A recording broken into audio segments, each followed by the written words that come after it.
Récompensé par le prix Prince des Asturies 2008 dans la catégorie sport, le tennisman espagnol Rafael Nadal a fait le point, au micro d'Euronews, sur le chemin parcouru jusqu'au toit du tennis mondial, les défis qu'il lui reste à relever, autant sur le plan personnel qu'avec l'équipe d'Espagne en Coupe Davis.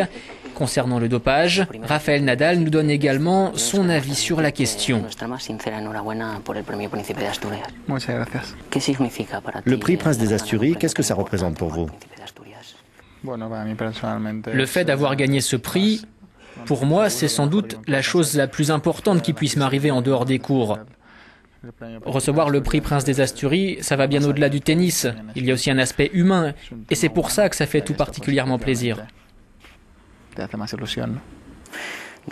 En 2008, vous avez gagné pour la 4e fois Roland-Garros, votre premier Wimbledon, et ensuite il y a eu l'or olympique, la place de numéro 1 mondial et maintenant le prix Prince des Asturies. Que pouvez-vous demander de plus? Demander, il n'y a rien à demander de plus, mais on peut toujours faire un peu plus. C'est sûr que je suis très heureux et reconnaissant de tout ce que la vie m'a apporté jusqu'à présent. Je me considère comme quelqu'un de très chanceux et je vais essayer de travailler très dur pour que ce bonheur continue. Maintenant que vous êtes au sommet du classement, qu'est-ce qui est le plus dur, d'y arriver ou d'y rester? J'ai toujours dit la même chose, avant d'y arriver déjà et maintenant encore. Pour moi, les deux sont très compliqués. Je suis très heureux d'être arrivé là où je suis. Maintenant, je vais travailler dur pour rester au top le plus longtemps possible.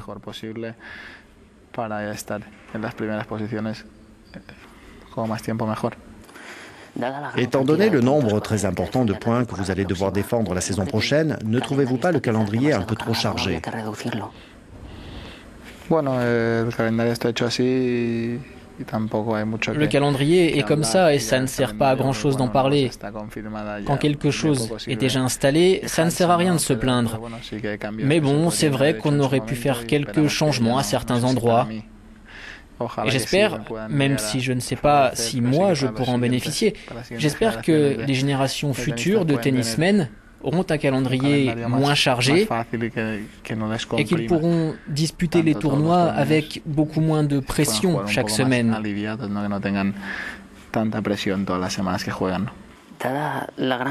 Vu le nombre important de tournois, faut-il privilégier la qualité ou continuer à miser sur la quantité? Il ne s'agit pas de privilégier la quantité ou la qualité. On fait avec ce qu'il y a. On joue ce qu'on peut jouer. La seule option, c'est de jouer, ni plus, ni moins. Donc je n'ai pas privilégié la quantité, j'ai privilégié la normalité, ce que tout le monde joue. Je n'ai pas spécialement joué plus que les autres, mais autant.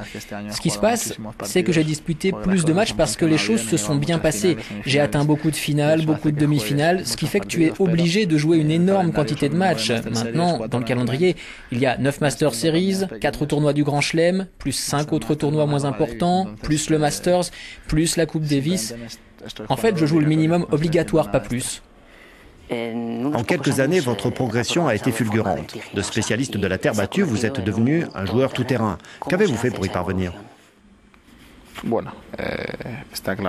C'est vrai qu'il y a quelques années, je jouais bien sur les autres surfaces, mais j'étais encore un peu jeune et j'avais des progrès à faire. Mais les grands joueurs ont la capacité de progresser. Par exemple, si on jette un coup d'œil, Federer joue très bien sur toutes les surfaces, Agassi jouait très bien sur toutes les surfaces, Sampras aussi jouait bien sur toutes les surfaces, même s'il n'a jamais gagné à Paris. Borg gagnait sur toutes les surfaces, McEnroe aussi était bon partout. Donc pour devenir un grand joueur, eh bien, c'est clair qu'il faut progresser en permanence pour améliorer son jeu sur toutes les surfaces sur lesquelles on s'affronte.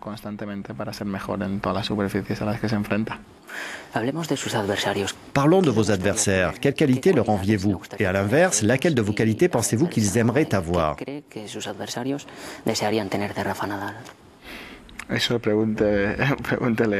Ça, il faudrait le leur demander. Personnellement, j'aimerais avoir un meilleur service, un service un peu plus puissant et plus précis. Et puis, j'aimerais aussi être plus à l'intérieur du court pour jouer, parce qu'on peut mieux voir les espaces. Mais bon, ce sont des choses à améliorer, sur lesquelles il faut travailler jour après jour. Et j'espère que ça payera à l'avenir.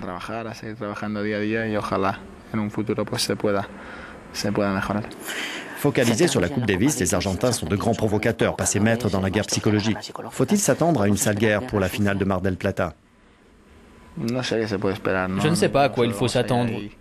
Quoi qu'il arrive, on va aller là-bas pour faire de notre mieux. Personnellement, j'ai de bonnes relations avec tous les joueurs que je vais affronter. À mon avis, il ne se passera rien de bizarre. Pour nous, disputer la finale, c'est très important. Et on va faire de notre mieux pour offrir le meilleur à notre pays. On espère que tout se passera bien et que la victoire sera au rendez-vous. Nous sommes conscients de ne pas être favoris, mais on espère que pour eux aussi ce sera difficile. Qu'est-ce que le tennis vous a apporté? Qu'avez-vous apporté au tennis? Je ne sais pas ce que j'ai apporté au tennis. Aujourd'hui, le tennis tient une très grande place dans ma vie. J'y consacre la plus grande partie de mon temps. Je sais qu'une carrière sportive ne dure pas très longtemps, quelques années seulement. Et j'essaie d'en profiter, de la vivre à fond. Pour l'instant, j'ai eu la chance que tout se passe très bien pour moi.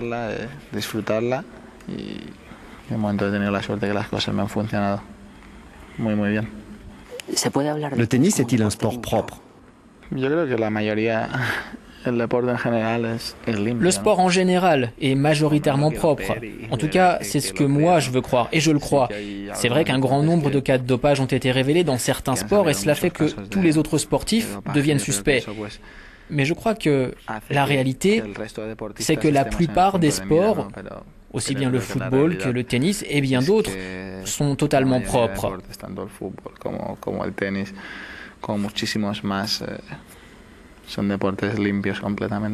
Pour conclure, certains disent de vous que votre seul défaut, c'est d'être supporter du Real Madrid.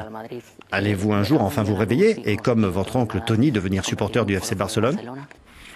Je crois qu'en fin de compte, ce n'est ni un défaut ni une qualité, non?